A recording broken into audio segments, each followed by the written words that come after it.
Right now at 5:30, downtown vandalism and looting has some business owners calling for a curfew, but after-hours businesses say it's a major blow to their bottom line. Yeah, they're struggling to make adjustments and stay afloat.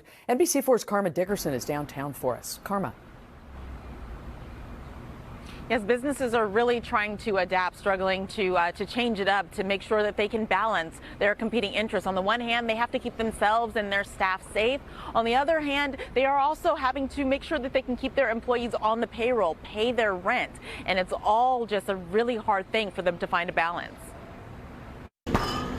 Just days into the opening of her downtown bar and music venue, Kozue Nakaguchi is learning a skill many other LA business owners have learned the hard way.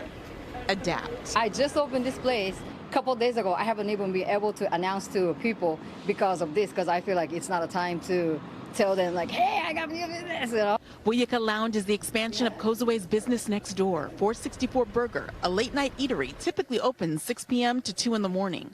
Those hours cut drastically short by the downtown curfew, now in place for about a 1-mile area. Emergency situation, we decided to open in the daytime instead. Oh, wow. So, yeah, but nobody knows that we open in the daytime, so, you know, it's definitely affecting us. Tuesday evening, Mayor Karen Bass made the announcement that I have declared a local emergency and issued a curfew for downtown Los Angeles. Until further notice, downtown is closed to non-residents between 8 at night and 6 in the morning. This in response to widespread vandalism that devolved into looting of over 20 downtown businesses Monday night. By Tuesday, some businesses and the historic core business improvement district were calling for a curfew. By Thursday, other businesses were expressing how hard that curfew was hitting them.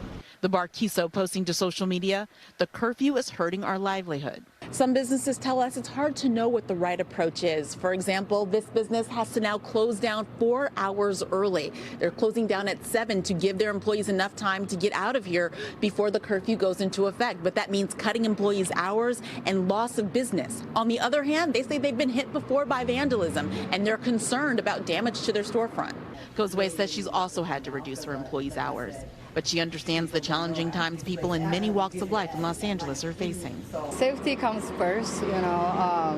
Nobody want to get hurt, so I think the curfew may be necessary. But I mean, I just hope that nobody will do crazy things anymore. So what kind of help is available for these businesses? We're told the city council is going to be taking up that matter, looking at assistance for businesses that have been affected by the looting and the vandalism. Reporting live from downtown, I'm Karma Dickerson, NBC4 News. Karma, thank you. It is another day of heavy law enforcement presence in downtown Los Angeles following several days of protest. NBC4's Alex Rozier joining us live now with more on what he is seeing today in downtown. Alex.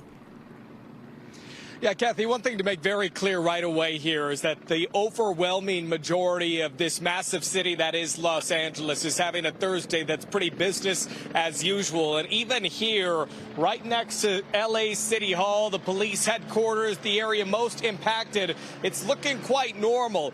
And the small signs, like right here on the Federal Building, the steps that's now being protected by members of the National Guard, that's one sign of what we've been seeing over the past week in this small portion of downtown, but I want to show you more of what we witnessed down here today. If you drove downtown today, you'll notice many exits are blocked by the California Highway Patrol.